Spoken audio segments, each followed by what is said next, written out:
bênção, mais um dia de vitória, mais um dia de milagre, porque estamos na presença do Senhor nosso Deus e com certeza Ele vai nos abençoar nesta noite. Estende a mão para o céu e fala: Senhor Jesus, eis-me aqui mais uma vez para receber a tua bênção, a tua graça nesta noite. Calma, vitória.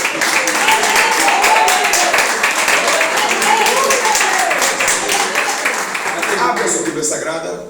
Vamos já meditar na palavra de Deus esta noite. Aleluia. Hoje é a poderosa campanha em prol e em favor da família, onde estamos orando pelo seu lar e pela sua família. Aleluia. Abre a sua Bíblia em Mateus, capítulo 4, do verso 1 ao verso 11. A tentação de Jesus. Aleluia. Mateus 4, 1 ao 11, para a glória de Deus. Quem achou diz aleluia. Aleluia. Quem achou diz graças a Deus. Graças a Deus. Quem a Bíblia fala: Senhor Jesus. Senhor Jesus. Senhor Jesus. Senhor Jesus. Eis aqui. A tua palavra. A sua palavra é poderosa.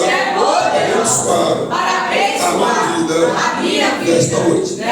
Leiamos, meus irmãos. A seguir foi Jesus levado pelo Espírito ao deserto para ser tentado pelo diabo. E depois de jejuar 40 dias e 40 noites, teve fome. Então, o tentador, aproximando-se, lhe disse: Se és filho de Deus, manda que estas pedras se transformem em pães. Jesus, porém, respondeu: Está escrito: Não só de pão viverá o homem, mas de toda palavra que procede da boca de Deus.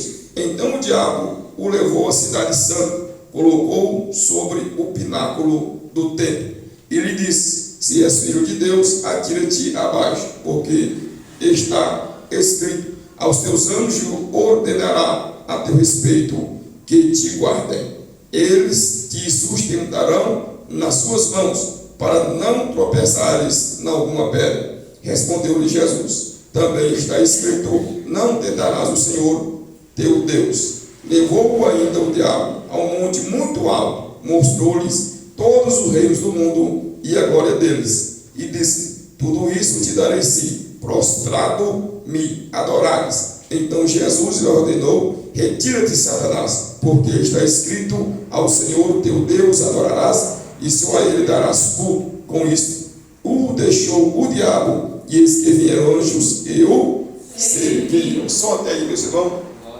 Só até aí, meus irmãos. Pode sentar, pode tomar seu assento. Estende a mão direita para o céu. Deixa a sua Bíblia aberta para nós vamos acompanhar. Estende a mão direita para o céu. Fala: Senhor Jesus. Senhor Jesus. Eu recebo a tua palavra sobre o meu coração. Nesta noite. Palmas para Jesus.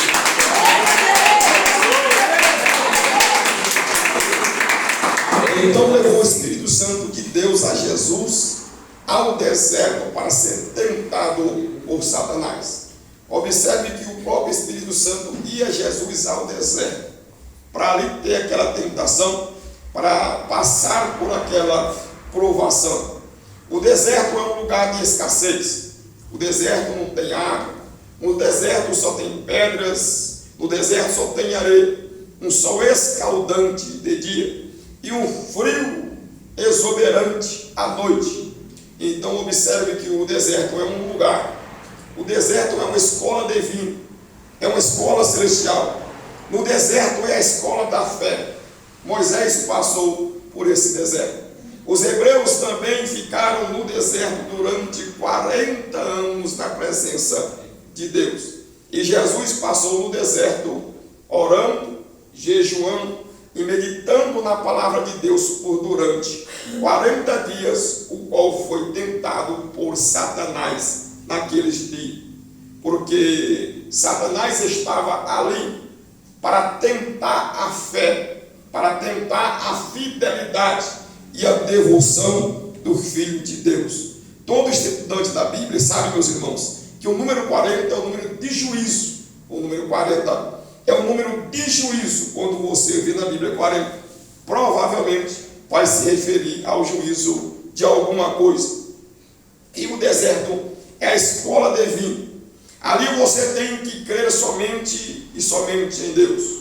Quando estamos no deserto, não tem outra outra alternativa senão Deus. Não tem água, não tem pão, não tem peixe, não tem nada além de pedra, areia, sol escaldante e frio extremo pela noite. É ali que você tem que colocar o seu coração, que você tem que fitar os seus olhos somente no Senhor, porque só dele pode vir o socorro. É ali onde nós vamos aprender a nossa dependência total e perfeita de Deus. Não podemos depender de mais nada a não ser do Senhor naquele lugar. Deus também enviou, meus irmãos, a Moisés durante 40 anos no deserto. Ele compareceu ao deserto e ficou fugitivo de Faraó durante 40 anos na escola divina e na escola de Deus. É ali aonde Deus dissipa toda a incredulidade da nossa vida e do nosso coração.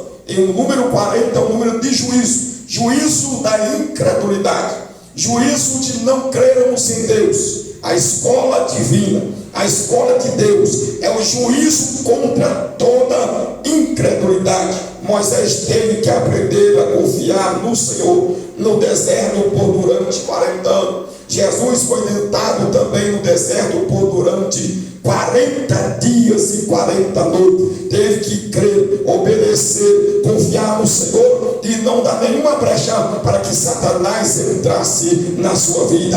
Mas creu, dependeu, confiou, orou, jejuou, meditou na palavra de Deus e repreendeu Satanás. E ele foi embora da presença do Senhor.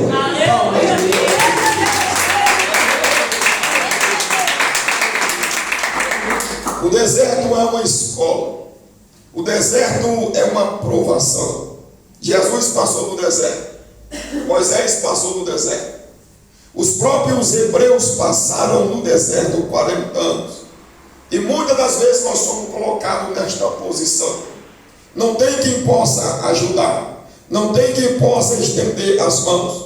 As portas se fecham à esquerda e à direita, à frente e atrás. E você fica só você, o deserto e Deus. Agora, a sua dependência tem que ser total de Deus. Você não terá auxílio externo. Você não terá socorro de fora. O seu socorro vem somente e somente do Senhor nosso Deus. Tem que ser dissipada ali do seu coração toda incredulidade, toda desconfiança. Você tem que ser dependente totalmente de Deus quando Deus passa o crente no deserto na sua escola divina e celestial. E observe que também Jesus passou com os discípulos durante 40 dias após a ressurreição.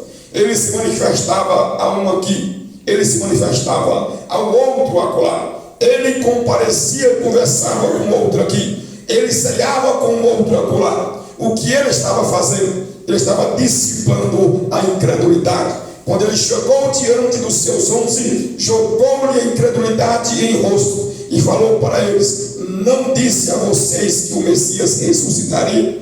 Não disse a vocês que eu ressuscitaria? Não é assim que está nas Santas Escrituras? Não é assim que profetizou Jonas passando 3 dias com 3 noites no ventre do grande peixe, mas retornou à vida de novo? Era Deus falando com vocês que o Cristo permaneceria no seio da terra durante 3 dias, mas Deus o levantaria.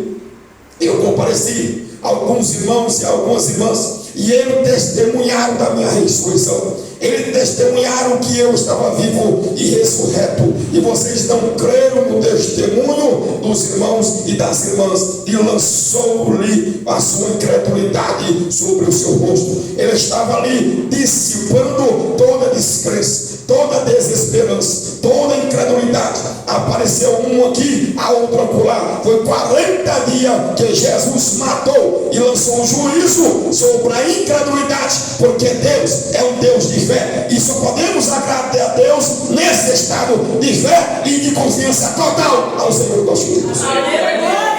Não podemos descrer do Senhor nosso Deus. Então Deus nos coloca numa posição que a única alternativa é crer. A única alternativa é confiar. A única alternativa é olhar para os céus. Não adianta olhar para a esquerda porque não tem porta aberta. Não adianta olhar para a direita porque não tem porta aberta. Não adianta clamar ao irmão, à irmã, ao pai, à mãe, porque não poderão lhe ajudar, porque Deus também travou-lhe as mãos. Nós só podemos clamar ao Senhor nosso Deus no deserto, na luta, na tribulação, na dificuldade, na doença, na enfermidade, no seio, no leito de dor. Nós temos que clamar unicamente ao Deus. O médico não vai resolver, o clínico não vai resolver, a cirurgia não vai resolver. Estamos no deserto da incredulidade. Estamos no deserto para fazer juízo, matar, disseminar, aleluia, a incredulidade do nosso coração e crer que o Senhor é poderoso para realizar o milagre sobre a nossa vida.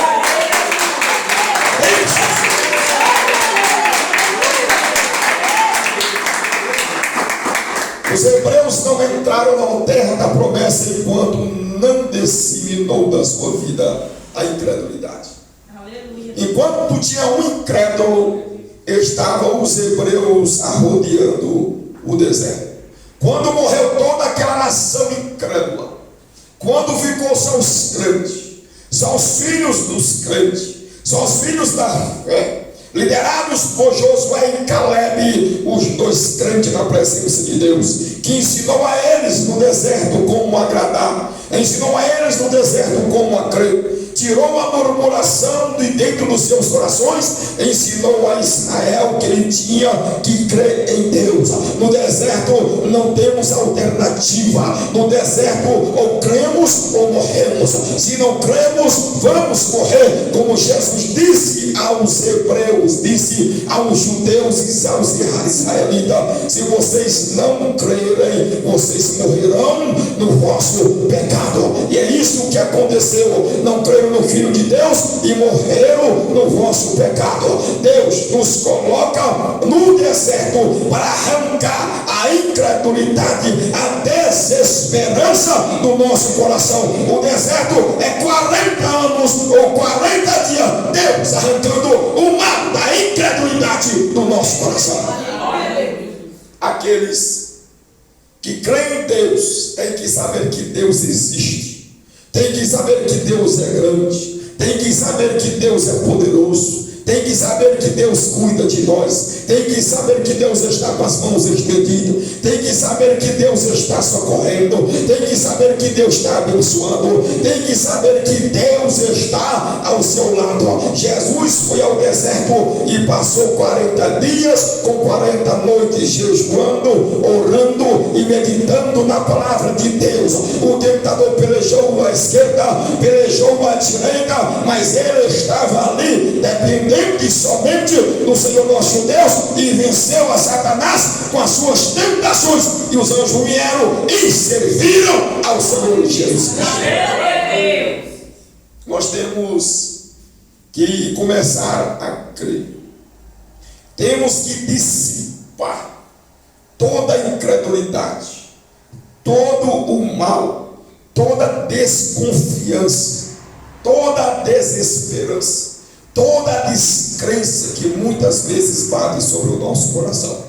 Mas se a gente não aprender a confiar no Senhor, o Senhor nos leva ao deserto, e agora Ele vai olhar para você e fixe aos seus olhos e esperar o que você vai fazer diante da situação, diante daquele problema, diante daquele deserto, diante daquela escassez, daquele sol escaldante. É você e Deus. Não tem mais ninguém ali para te ajudar. Não tem mais ninguém ali para estender as mãos para a sua vida. Ou você crê, ou você morre. Ou você confia, ou você morre. São 40 dias ou 40 anos de juízo contra o mal da incredulidade que muitas das vezes apega ao nosso coração. Você só sai de lá quando dissipar toda a dúvida, quando dissipar todo o mal, quando dissipar toda a incredulidade, quando dissipar toda a tentação oração e colocar os seus joelhos sobre a terra e clamar: só o Senhor é Deus, só o Senhor é Deus, só o Senhor é Deus em Israel.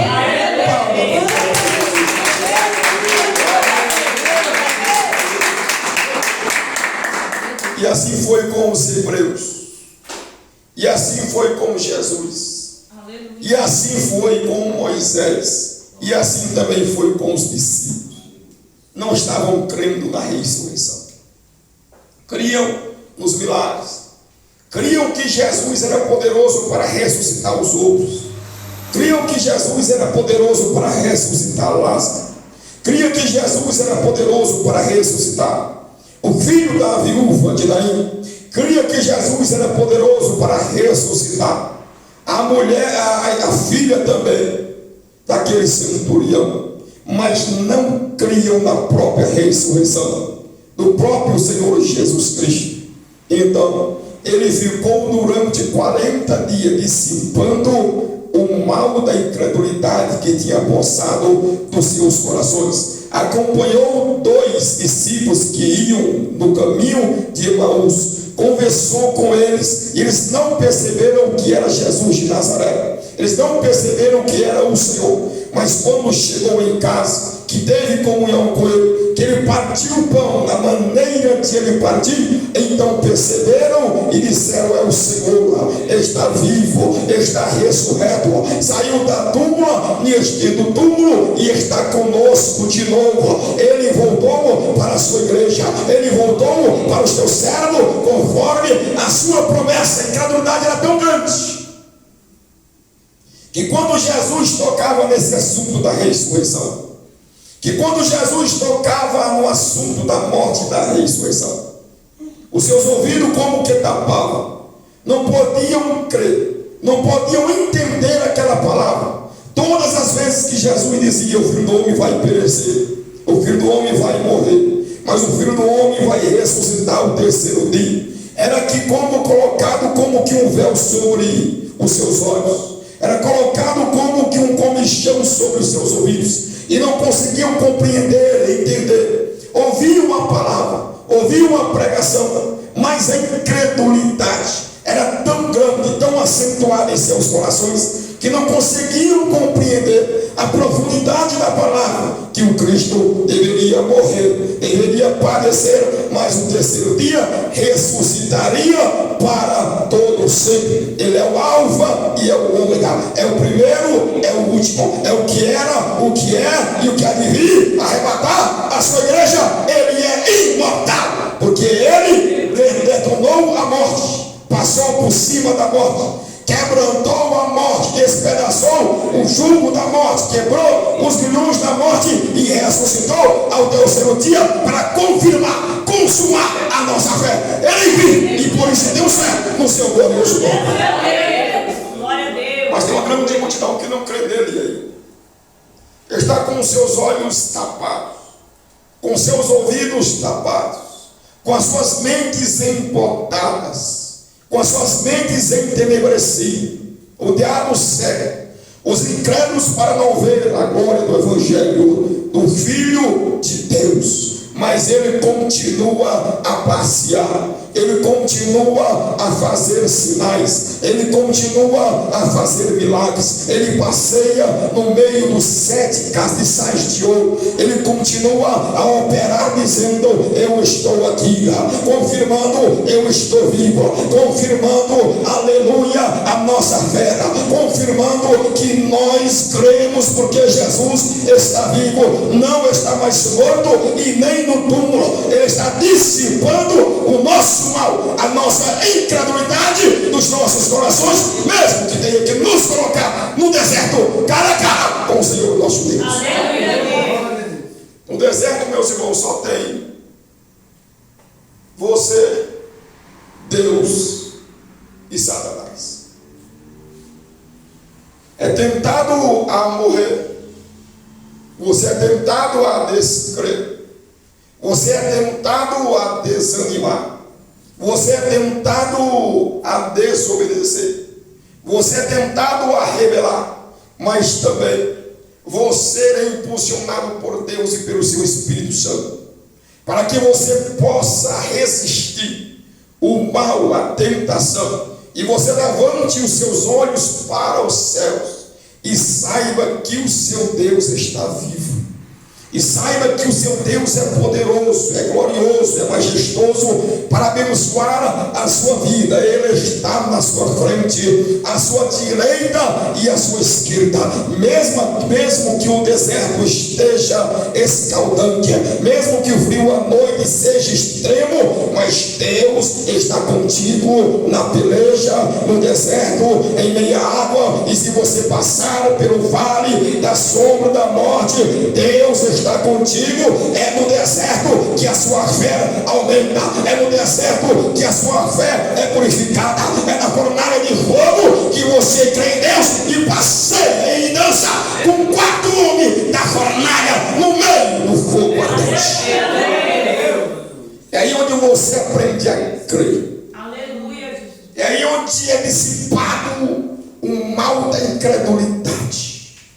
Ele vai se manifestar de uma forma tão grande, de uma forma tão gloriosa, que vai dissipar toda a dúvida que tem dentro do seu coração. Quando Jó passou no deserto do mal e da enfermidade, quando Jó passou no meio daquela grande tribulação, ao dizer em referência a Deus, ele diz: antes eu te conhecia só de ouvir falar, mas agora os meus olhos veem, os meus ouvidos estão ouvindo a voz de Deus. E Deus se manifestou a Jó no meio de um redemoinho, e no meio do redemoinho falou a Jó e disse: agora eu que vou te perguntar, eu vou te inquirir o que você deve fazer e o que você deve me responder. E Jó ficou emudecido na presença de Deus, porque não tinha como combater contra o conhecimento de Deus. Mas ele disse que agora sabia que Deus era realmente real, porque outrora sabia de Deus somente pela boca dos outros e pela pregação da palavra, mas agora ele conversou rosto a rosto com Deus. Todo mal de incredulidade, de descrença, de desesperança foi arrancado do seu coração, que ele chegou a dizer: eu sei que eu vou ressuscitar, e os meus olhos, os meus próprios olhos verão ao Senhor. Não tinha mais dúvida nem incredulidade na ressurreição de Jesus de Nazaré. Ele sabia que Jesus ia ressuscitar e ia também ressuscitar todos aqueles que nele creem, para a glória do Senhor nosso Deus.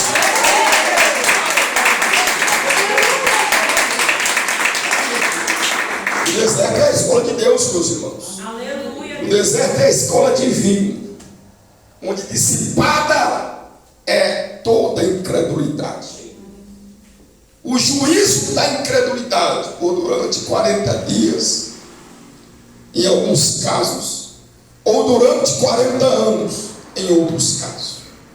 Deus dissipa a incredulidade, a desesperança, como fez com os discípulos, dissipou, se manifestando aqui, se manifestando acolá, comendo com uns, partindo o pão para os outros, se manifestando no meio dos 11.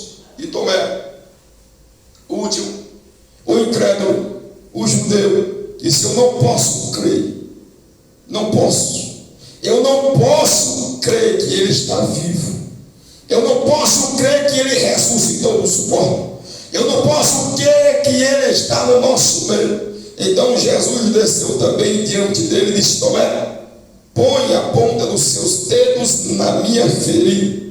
E lançou de novo sobre ele a sua incredulidade. E disse: Tomé, não seja incrédulo, mas seja crente. O último a crer, o último a dissipar o mal da incredulidade no seu coração foi Tomé. É a mesma coisa que Deus vai fazer, que Jesus vai fazer com os remanescentes judeus. Lá na grande tribulação, no final dos tempos, Jesus vai se manifestar. vai tocar os seus pés nos montes das oliveiras, e ele vai partir em dois. Eles vão adentrar e vão fugir do anticristo, e vai se reunir no deserto, e eles se manifestam, e diz a Bíblia Sagrada: cada família vai chorar a parte. A família de Natã, a família de Levira, a família de Davira, a família de Rubem, todas as famílias vão se lamentar diante do Filho de Deus, e eles também procurarão aonde o Senhor arrumou essas feridas. Aonde o Senhor arrumou essas feridas? Ele disse: eu arrumei essas feridas na casa dos meus amigos, na casa dos meus irmãos, na casa dos filhos de Jacó. Esse é o dia da expiação dos judeus, onde todos os judeus vão se arrepender dos seus pecados, vão reconhecer a Jesus como seu Salvador, como seu Messias e como seu Deus, e vão chorar de arrependimento na presença de Deus, vão abraçá-lo e vão beijá-lo, e ele depois retorna para dizimar o exército do anticristo e libertar de uma vez por todas os seus irmãos judeus, o seu povo de Israel.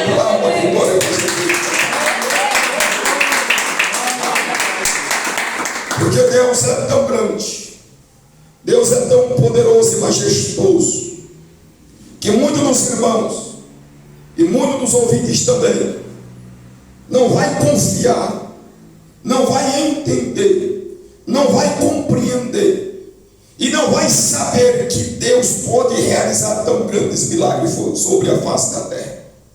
Se alguém dissesse que Deus abriria o mar vermelho antes de Moisés, ninguém creria.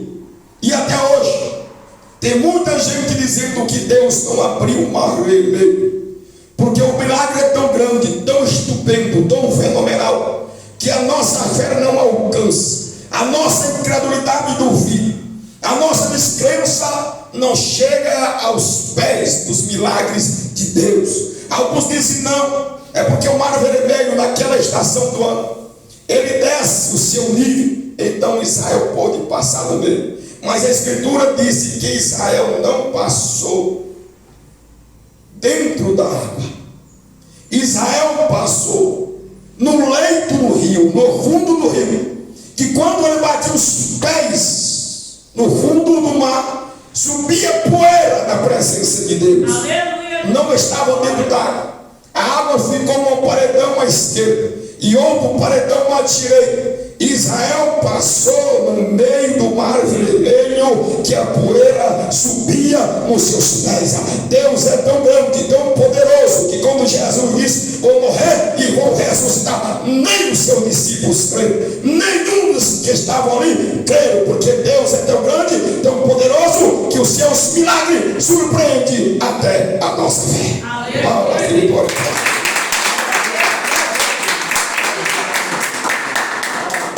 Mas Deus tem a sua maneira de nos ensinar. Deus tem o seu deserto para dissipar a incredulidade. Deus tem uma caminhada longa no deserto para arrancar a incredulidade do nosso coração. E diz: você tem que ser crente, você tem que crer na minha pessoa, você tem que crer no meu amor, você tem que crer na minha graça, você tem que crer na minha misericórdia, você tem que crer na minha benignidade, você tem que crer que eu sou o ajudador, você tem que crer que eu sou bom, você tem que crer que você é o meu filho e eu cuido da sua vida e da sua alma. E se você não crê de uma maneira, ele tem outra maneira especial, outra maneira gloriosa, maravilhosa de ensinar. Vai te colocar no meio do deserto, areia, pedra, sol e frio, e Satanás te apavorando, nada mais. E Deus olhando o seu coração, e Deus medindo o termômetro da sua fé. E Satanás entrou nesta peleja com Jesus, mas saiu perdedor. Saiu perdedor, porque não pode ser vitorioso contra o Filho de Deus. Quando chegou diante de Jesus, disse: o Senhor está com fome. Se o Senhor é o Filho de Deus, então transforme essas pedras em pães. O pecado, meu irmão, tem 3 níveis. 3, não é 4 e nem 5. O pecado opera de três maneiras, de três formas sobre a nossa vida. Diz a Escritura Sagrada, em 1 João, capítulo 2, verso 15, 16 e 17. Ele diz o seguinte: não ameis o mundo, nem no que no mundo há. Quem ama o mundo, o amor do Pai não está nele. O amor de Deus não está sobre ele. A concupiscência da carne, a soberba da vida e a concupiscência dos olhos são do mundo e não são do Pai. Mas tudo isso passa. Mas aquele que faz a vontade de Deus permanece para sempre. Assim também foi com Eva no jardim do Éden. Quando Satanás disse: se você tocar, se você comer da árvore do conhecimento do bem e do mal, no dia em que você comer daquela árvore, você vai ser igual a Deus, conhecendo o bem e o mal. E diz a Escritura que Eva olhou para aquele fruto e viu que aquele fruto era bom para comer, e viu que aquele fruto era agradável aos olhos e desejável para dar entendimento. O fruto, meus irmãos, podia ser uma qualquer árvore. Não tinha nenhum poder naquele fruto. Não tinha nenhuma mágica naquele fruto. Mas o problema era o que estava dentro do coração de Eva. O seu querer, o seu desejar, o seu almejar, a sua concupiscência. O fruto em si mesmo era talvez nada. O fruto em si mesmo não tinha nenhum poder. Mas o problema estava no coração de Eva. O próprio Jesus disse que o homem ingere não produz mal nenhum. O problema não é no homem comer, não é no homem ingerir. O problema é no que sai. O problema é a blasfêmia. O problema é a mentira. O problema é o que está dentro do coração, é a loucura, é o assassinato, o adultério. O problema é o que está dentro, não é o que está fora.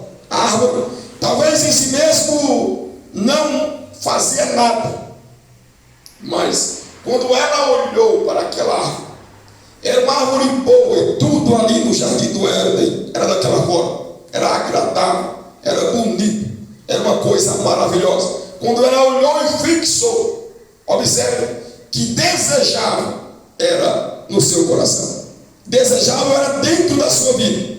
E Eva caiu porque desejou, caiu porque almejou aquele conhecimento, almejou aquela fruta e caiu em pecado, e toda a humanidade caiu juntamente com ela. E Jesus de Nazaré foi tentado na mesma esfera. Satanás disse: o Senhor está com fome?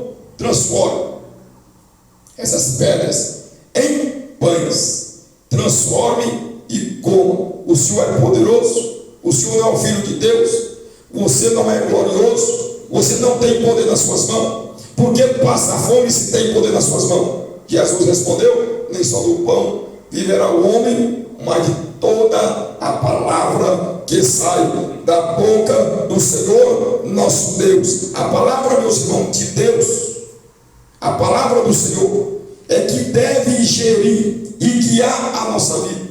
Mas muitas das vezes nós somos guiados pela carne, pela concupiscência da carne, pelo querer da carne, pelo desejar da carne. E o desejar da carne muitas das vezes nos coloca em terríveis problemas e dificuldades.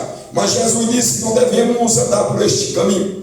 Nós temos que aprender a obedecer, a meditar, a andar, a ser guiado pela palavra de Deus, porque aí tem a verdadeira justiça. Na carne muitas vezes não tem justiça, na carne muitas vezes não tem o que é bom, mas na palavra de Deus, na meditação da palavra, em ser guiado pela palavra e obedecer a palavra, nós somos justamente abençoados e colocados no caminho reto e direito. Na palavra nós podemos entender, compreender a vontade perfeita de Deus sobre a nossa vida. A carne ela quer luxúria, a carne ela tem desejos sexuais ilícitos. Na carne, meus irmãos, nós queremos somente comer, nós queremos beber, nós queremos folgar sempre na carne. Então o apóstolo Paulo disse: nós não devemos a carne a nada. Nós devemos ao nosso Senhor e Salvador Jesus Cristo. A esse nós devemos a nossa vida e a nossa salvação.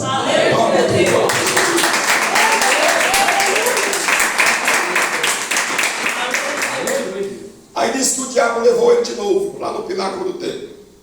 Lá no pináculo, no lugar mais alto do templo. Colocou Jesus lá e disse: se tu é o filho de Deus, então lança daqui para baixo. Porque está escrito no Salmo 91, está escrito que você não vai tropeçar, e Ele vai enviar uns anjos para te defender.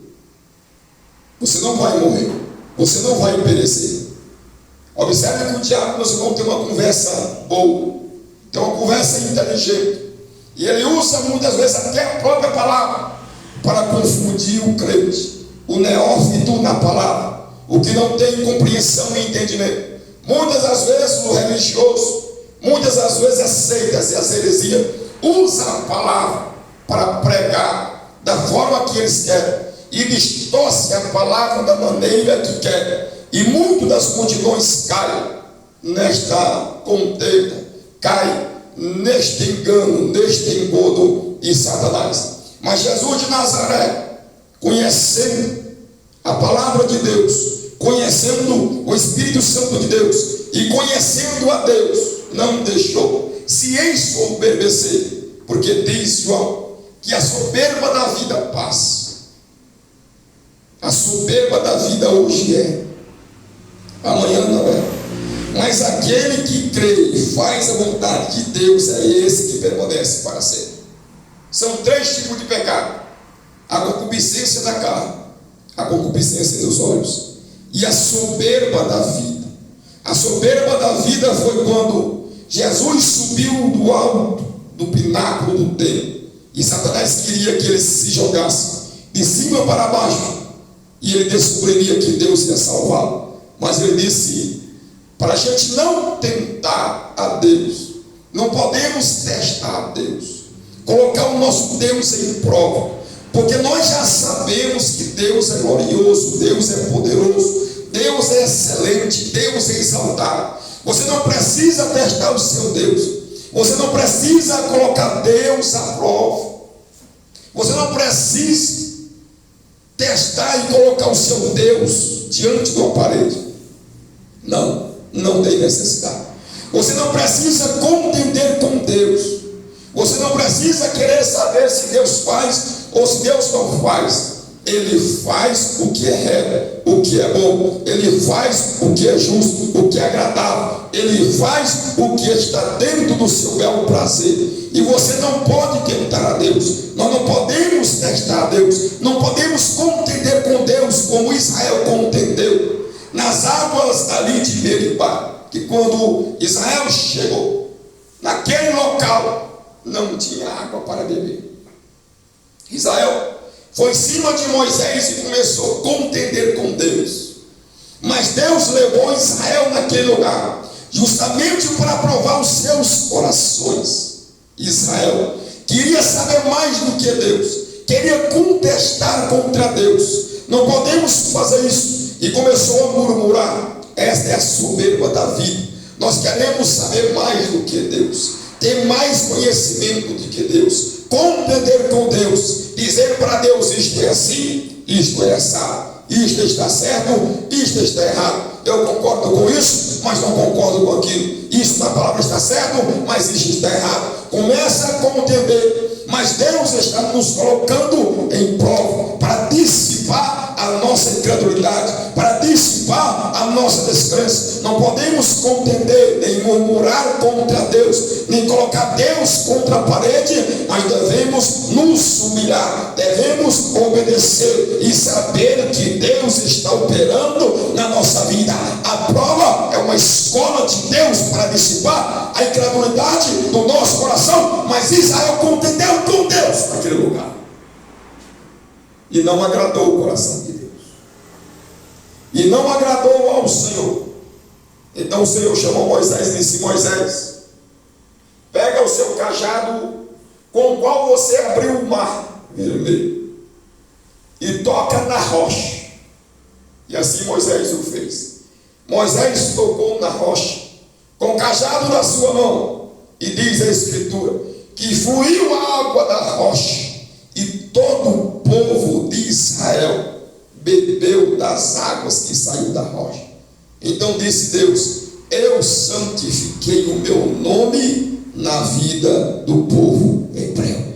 Eu mostrei mais uma vez que eu sou grande. Eu mostrei mais uma vez que sou poderoso. Mostrei mais uma vez que sou glorioso. Moisés tocou na rocha, e da rocha fluiu água para o povo incrédulo beber. Deus demonstrou mais uma vez o seu poder, a sua glória, o seu amor e a sua bondade, e o seu nome foi santificado no arraial de Israel. Aleluia.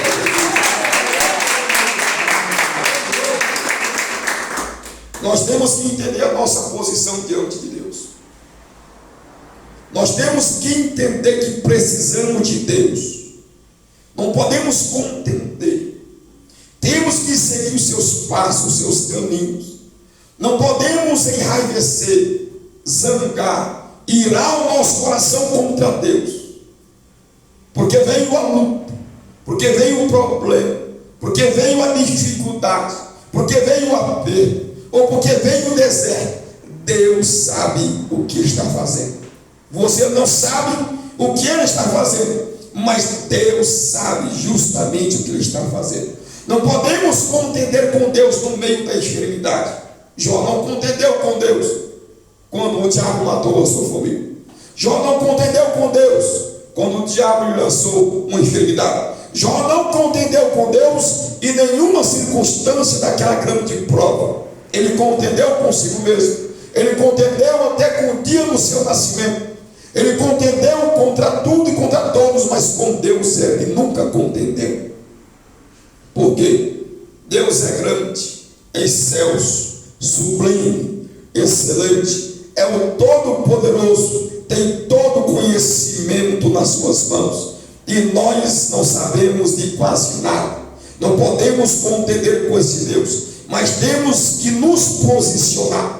Temos que nos posicionar de forma e de maneira que Ele possa agradar da nossa fé. Como disse Josué e Caleb, se nós cremos no nosso Deus, se nós obedecermos ao nosso Deus, Deus vai entregar aquele povo cananeu nas nossas mãos. Vamos agradar a Deus, vamos confiar no Senhor, vamos crer na sua palavra e na sua promessa. Deus vai nos entregar todos os nossos inimigos nas nossas mãos. Mas Israel não creu, não obedeceu. Israel morreu no deserto por causa da sua incredulidade. E muito também são os desertos que podemos passar. Podemos passar em meio aos males, à enfermidade, aos problemas, perseguições e muitas outras coisas qualquer. E muitos outros desertos podemos passar, mas não podemos contender, porque Deus nos trouxe para esse lugar árido, porque aqui não tem água para beber, aqui não tem comida, só tem pedra e areia, sol e frio. Aqui não tem nada além de escassez. Não podemos contender, porque eu estou enfermo, porque eu estou doente, porque eu estou passando por isso, porque eu estou passando por aquilo. Não, nós temos que ficar na nossa posição, porque o nosso pensamento é inferior, o nosso compreensão, o nosso entendimento, o nosso conhecimento é muito baixo em relação ao conhecimento de Deus.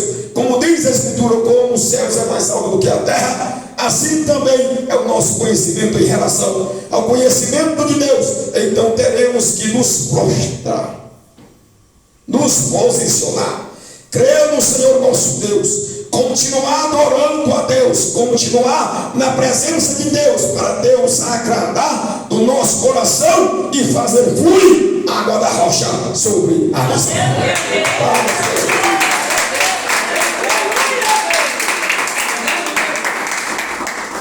Mas o homem tem essa soberba no seu coração.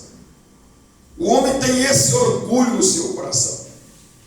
O homem homem tem essa altivez de querer discutir, de querer tentar conhecer, saber, entender. Quando Jó estava em meio àquela tribulação, Deus se manifestou a ele e disse: agora eu vou perguntar e você responde. Agora eu vou perguntar. E Jó ficou emudecido, porque não tinha condições de responder nenhuma das perguntas que Deus lhe perguntou. Deus lhe perguntou: onde estavas tu quando eu coloquei o fundamento da terra? Não existe uma escada, um alicerce, um andaime, uma espora, nada de magia. Como ela se sustenta no espaço e não desaba? E começou a fazer perguntas a Jó. E Jó não pôde responder. Teve que se humilhar, teve que cair no pináculo, teve que descer na sua base, e teve que entender que Deus conhece, que Deus sabe, que Ele é a própria sabedoria. Nós temos, meus irmãos, que lançar esta soberba por terra, e Deus sabe o que Ele está fazendo. Deus sabe o caminho que Ele está nos colocando. Talvez seja para o seu próprio bem, talvez não, com certeza é para o seu próprio bem. É para arrancar o mal, uma incredulidade, uma descrença, uma desesperança que está na sua vida. E Deus quer purificar a sua fé e quer purificar o seu coração. Temos que continuar humilde, arrancar o orgulho, a soberba da vida de querer ser alguém e algo, e dizer: eu sou fulano, eu sou um deputado, eu sou um juiz, eu sou um contador, eu sou um médico cirurgião, eu sou isso, eu sou aquilo, eu sou um grande político, eu sou um ditador. Observe, esta é a soberba da vida, de querer ser algo, de querer ser alguém, de se posicionar numa posição que você não sabe se é a posição de Deus para a sua vida. Se você não sabe, que você não sabe que é a posição do Senhor para o seu ministério, que você não sabe que é a posição divina que Deus tem te chamado, você não sabe se é o seu dom, mas se nós colocarmos em humildade, em oração, é a única maneira de dissipar a soberba da vida, é através da oração. A oração dissipa essa soberba, te coloca na posição certa. Através da oração você entende a si mesmo. Através da oração você compreende a Deus. Você aproxima, você se encosta em Deus e começa a ver, enxergar os seus caminhos. Você começa a ver, enxergar a estrada de Deus e a vontade de Deus perfeita para a sua vida. Então a soberba da vida fica de lado. O seu projeto inicial, o seu querer ser alguém e ser uma pessoa grande, foi dissipada pelo poder da oração. O poder da oração te posiciona na posição correta. Se é servo, é servo. Se é pastor, é pastor. Se é missionário, é missionário. Seja o que for, no ministério ou na vida secular, a oração vai te colocar na posição certa.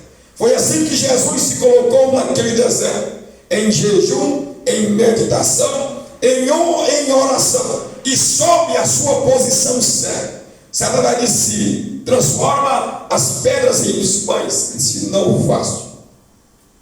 Porque não é só isso que move o homem, mas a palavra de Deus é que tem que mover o homem. O homem vive pelo pão, mas não é só isso, tem mais, tem uma parte melhor, primordial, mais excelente, mais gloriosa, que é a palavra de Deus. O homem não pode ser movido somente pelo pão de cada dia, buscar somente o pão de cada dia, mas tem que buscar a orientação através da palavra, tem que comer, ingerir, meditar a palavra para ser guiado por ela, e encontrareis o dom da vida. Palmas para Jesus.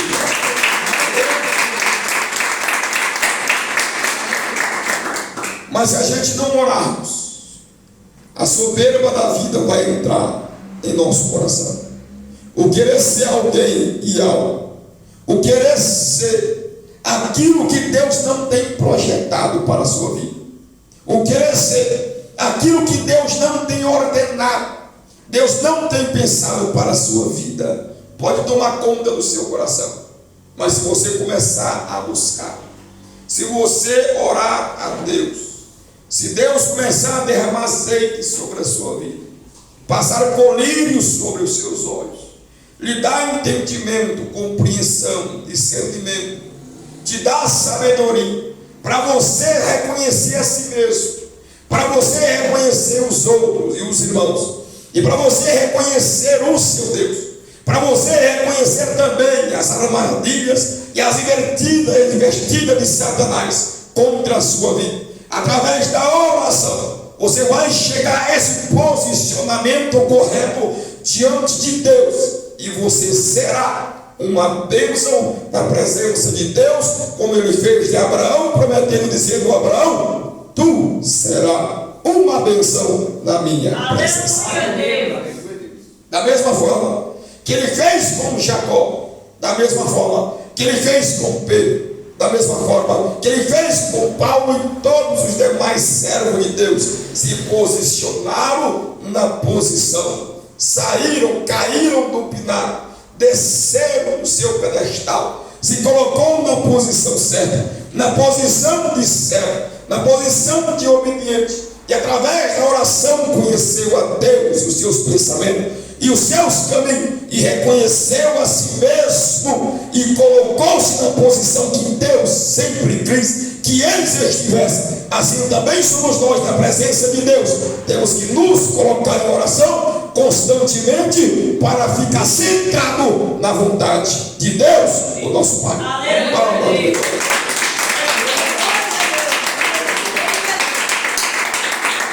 Satanás, não satisfeito, fez mais uma investida. A terceira investida. Agora ele levou Jesus a um monte muito alto, e de lá mostrou todos os reinos da terra, todos os reinos do mundo, com a sua glória. Isso é a cobiça, isso é a concupiscência dos olhos, a cobiça do homem, a cobiça da mulher, todos os reinos e a sua glória. Disse: tudo isso te darei se prostrado me adorares. Se você me adorar, eu dou tudo isso que está aqui. Só que tinha um problema grande entre ele e Jesus. Jesus estava com 40 dias, com 40 noites em jejum. Jesus estava em renúncia. Ele estava renunciando o seu próprio alimento. Ele estava renunciando a sua própria água para fazer a vontade de Deus. Se queremos ser cheios do Espírito Santo, nós temos que nos esvaziar primeiro. Temos que lançar fora tudo o que impede.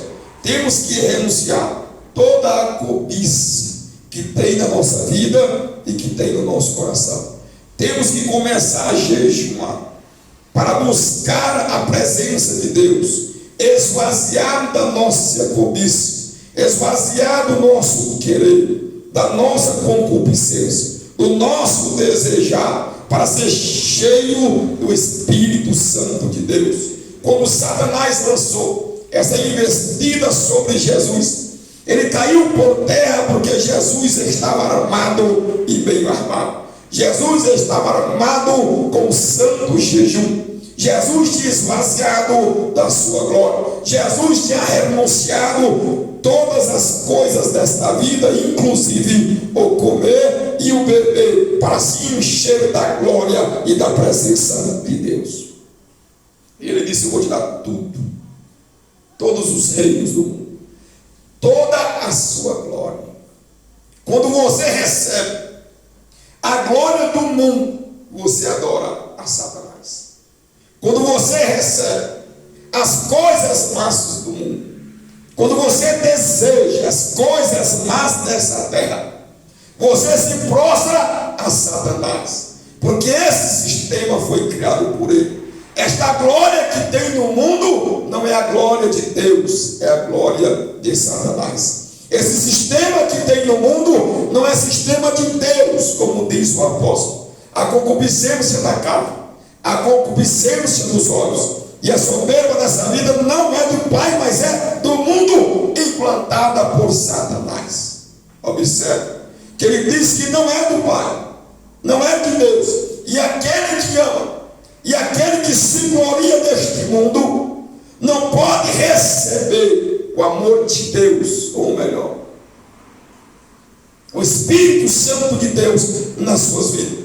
Estão cheios desta glória, cheios deste mundo, cheio dessas concupiscências e desejos carnais, a soberba dessa vida e a cobiça dos olhos não pode enxergar a glória de Deus sobre a sua vida. Se nós queremos a vida futura, se nós queremos a vida do porvir, se nós queremos a vida de Deus, nós temos que renunciar esta vida. O santo jejum era uma demonstração de que Jesus estava renunciando tudo aquilo. Ele disse: olha aí, levou Jesus a um alto monte, veja toda a glória deste mundo, veja tudo o que tem, prostrado me adores, e será dono de tudo, será o rei dessa terra. Mas Jesus recusou, renunciou, jejuou, lançou o juízo sobre esta cobiça, lançou o juízo sobre esta concupiscência dos olhos. Quando Eva olhou, diz a Bíblia Sagrada, que ela viu que a árvore era boa, desejável. Observe, desejável. O mundo para os mundos é desejável. Tem muita gente querendo a glória do mundo. Os políticos, os deputados, os famosos, os jogadores, as atrizes e muitos outros estão procurando a glória do mundo, a glória do homem, a glória da mulher, a glória deste mundo tenebroso, e não sabe que estão vendendo a sua alma a Satanás, e não sabe que está adorando a Satanás, porque quem recebe aquilo que é do diabo, quem recebe aquilo que é de Satanás, está adorando o seu nome. Jesus disse para trás de mim, Satanás, porque eu sou bom para estar culto ao Senhor, nosso Deus. Satanás foi embora e não voltou mais naqueles dias. Aleluia. Não podemos prestar culto a Satanás.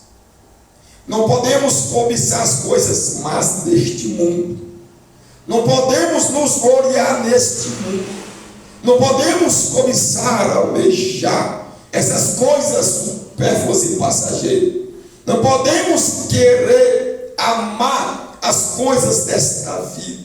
Porque se você amar as coisas desta vida, o Espírito Santo não pode cair, não pode encher. Primeiro você jejum, primeiro você renuncia, primeiro você larga a mão, primeiro você solta a corda do mal, da incredulidade e dessa concupiscência, para que possa receber algo melhor. Jesus renunciou o reino desse mundo, mas está sentado à destra do poder de Deus esta noite. Palma de vitória.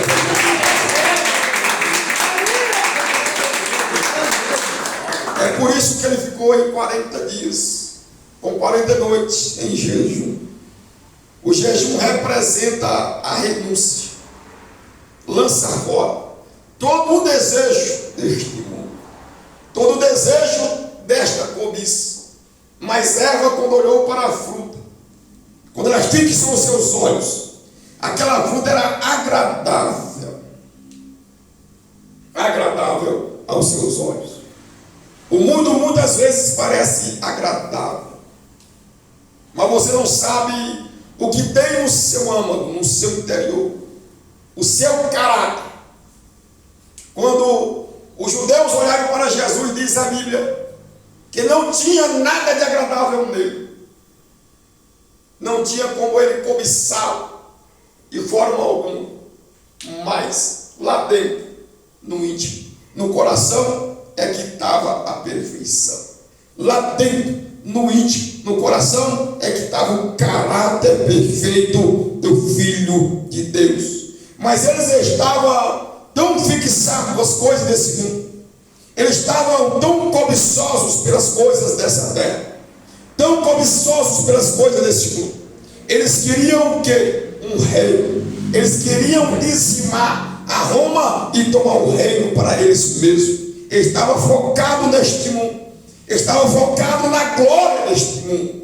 Eles estavam focados na glória de Satanás. Mas Jesus estava fazendo uma obra interior, uma obra espiritual, porque ele estava olhando para o futuro.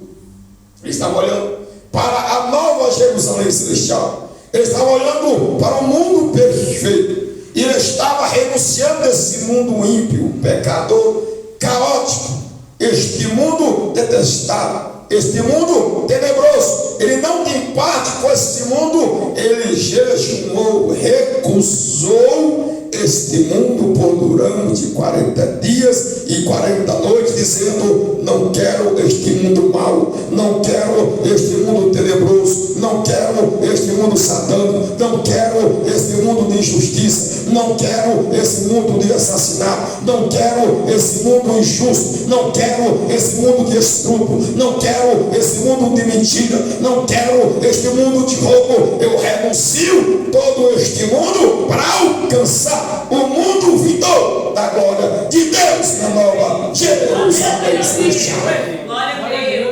Entende, meus irmãos? Assim também um crente tem que aprender a jejuar, a renunciar, a lançar fora este mundo para receber algo melhor, a lançar fora a cobiça para receber o Espírito Santo, a esvaziar a lamparina e a botija para receber mais. Mas todos, quando ficam fixados com os olhos nesse mundo, todos, enquanto estiverem olhando ele como desejável, agradável, bom para comer, não pode prosseguir com Deus e nem receber o amor de Deus sobre os seus corações. Somente os que renunciaram. Como disse Jesus de Nazaré: aquele que não renunciar a tudo que tem. Lucas 14. Aquele que não renunciar a tudo que tem não pode ser o meu discípulo.